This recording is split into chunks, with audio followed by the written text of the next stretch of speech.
Hello everyone, welcome to my channel. मैं नवीन लेकर आया हूँ एक नई वीडियो।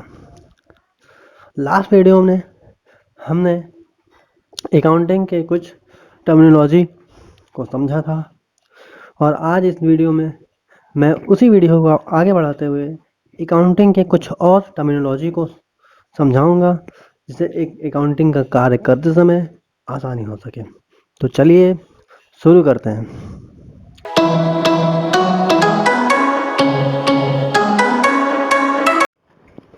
आज इस वीडियो में मैं इन सभी टर्मिनोलॉजी को समझाऊंगा। स्टॉक यानी रहतिया, लायबिलिटीज यानी दायित्व, असेट्स यानी संपत्ति, एक्सपेंसेस यानी व्यय, रेवेन्यू यानी राजस्व, इनकम यानी आय, कैपिटल यानी पूंजी।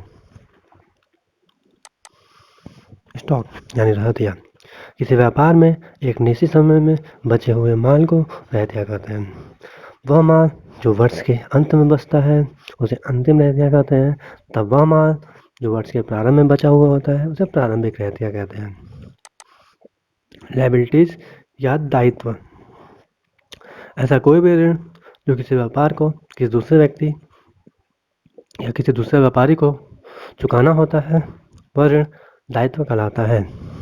यह दायित्व दो प्रकार का होता है, फिक्स्ड लायबिलिटीज या long term liabilities, current liabilities या short term liabilities. Fixed liabilities यानी स्थायी दायित्व, ऐसा कोई भी दायित्व जो स्थायी प्रकृति का होता है, अर्थात ऐसा कोई भी दायित्व जिसे हमें 1 साल से अधिक अवधि के ऊपर पे करना होता है, फिक्स्ड लायबिलिटीज कहलाता है। उदाहरण के लिए, यदि कोई व्यापारी 2 साल के लिए किसी दूसरे व्यापारी से एसी खरीदता है तो यह दायित्व फिक्स्ड लायबिलिटीज या स्थायी दायित्व कहलाता है। करेंट लायबिलिटीज या चालू दायित्व, ऐसा कोई भी दायित्व या ऐसा कोई भी ऋण जो हमें 1 साल के अंदर वापस चुकाना होता है, करेंट लायबिलिटीज या चालू दायित्व कहलाता है। उदाहरण के लिए, यदि कोई व्यापारी किसी दूसरे व्यापारी से 3 महीने की अवधि के लिए माल का उधार क्रय करता है तो यह उधार क्रय चालू दायित्व कहलाता है। असेट्स यानी संपत्ति, किसी व्यापार के संचालन के लिए आवश्यक सभी वस्तुएं असेट्स यानी संपत्ति कहलाती हैं। असेट्स दो प्रकार के होते हैं, फिक्स्ड असेट्स, करंट असेट्स। स्थायी संपत्ति और चालू संपत्ति।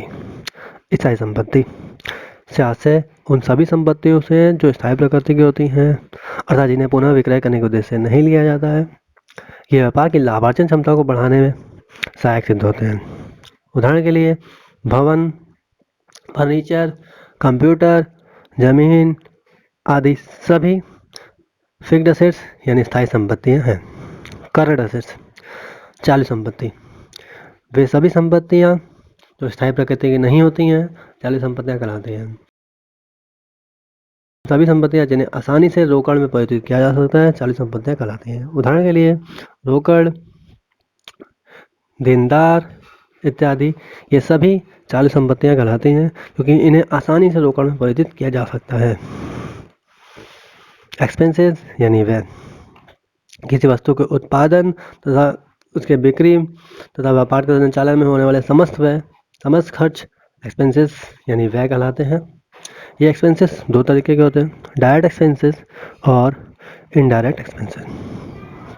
डायरेक्ट एक्सपेंसेस यानी प्रत्यक्ष व्यय, ऐसा कोई भी व्यय जो किसी वस्तु के उत्पादन से लेकर उसके निर्माण योग बनने तथा उसे क्रय करने की दशा में होने वाले सभी खर्चे प्रत्यक्ष एक्सपेंसेस कहलाते हैं। उदाहरण के लिए, यदि कोई व्यापारी किसी वस्तु को क्रय करते समय भाड़ा देता है तो उसे प्रत्यक्ष एक्सपेंसेस कहते हैं। इस प्रकार यदि कोई उत्पादक किसी वस्तु को उत्पादन करते समय कुछ खर्च करता है तो वे सभी खर्चे प्रत्यक्ष एक्सपेंसेस कहलाते हैं। इनडायरेक्ट एक्सपेंसेस अप्रत्यक्ष व्यय, ऐसे सभी खर्चे जिनका किसी वस्तु के उत्पादन या क्रय से कोई संबंध नहीं होता है अप्रत्यक्ष एक्सपेंसेस कहलाते हैं, अप्रत्यक्ष व्यय कहलाते हैं। ये सभी व्यय व्यापार के लाभों को कम कर देते हैं तथा ये सभी वह विक्रय को बढ़ाने तथा कार्यालय के संचालन हेतु किए जाते हैं। उदाहरण के लिए किसी कर्मचारी को दिया गया वेतन अप्रत्यक्ष व्यय कहलाता है। रेवेन्यू या राजस्व वस्तु या सेवा के बिक्री पर होने वाले प्राप्ति को रेवेन्यू या राजस्व कहते हैं। इनकम या आय वस्तु या सेवा के बिक्री पर होने वाली राजस्व की प्राप्ति में से खर्च को घटाने के बाद जो प्राप्ति शेष बचती है उसे इनकम या आय कहते हैं। यह इनकम या आय दो प्रकार का होता है, direct income, indirect income. Direct income प्रत्यक्ष आय वे सभी आय जिनका व्यापारिक क्रियाओं से प्रत्यक्ष रूप से संबंध होता है प्रत्यक्ष आय कहलाती हैं। अर्थात ये सभी क्रियाएं व्यापारिक गतिविधियों के पश्चात प्राप्त होती हैं। उदाहरण के लिए यदि कोई कपड़ा व्यापारी कपड़े को बेचकर आय प्राप्त करता है तो ऐसा प्रत्यक्ष इनकम या डायरेक्ट इनकम कहलाता है, क्योंकि यह आय व्यापार की प्रत्यक्ष क्रियाओं से संबंध होता है। इनडायरेक्ट इनकम अप्रत्यक्ष आय ऐसा कोई भी आय जो व्यापार से प्रत्यक्ष रूप से संबंधित नहीं होती हैं, अर्थात व्यापारिक गतिविधियों के अतिरिक्त क्रियाओं से प्राप्त होती हैं, अप्रत्यक्ष आय या इनडायरेक्ट इनकम कहलाती है। उदाहरण के लिए वही कपड़ा व्यापारी यदि अपने पैसे को किसी दूसरे जगह विनियोग करता है तथा उस विनियोग पर उसे ब्याज प्राप्त होता है तो यह ब्याज उसके लिए अप्रत्यक्ष आय है, क्योंकि यह आय उसे व्यापारिक क्रियाओं के अतिरिक्त गतिविधियों से प्राप्त हुई है। कैपिटल अर्थात पूंजी, जिसे अधिकतर रोकड़ से समझा जाता है, अर्थात व्यक्ति कैपिटल का अर्थ रुपए पैसे या रोकड़ से ही लगाते हैं, परंतु कैपिटल एक वाइड टर्म है, अर्थात एक व्यापार के प्रारंभ तथा उसे विकास करने में आवश्यक सभी वित्तीय संपत्तियाँ पूंजी कहलाती हैं।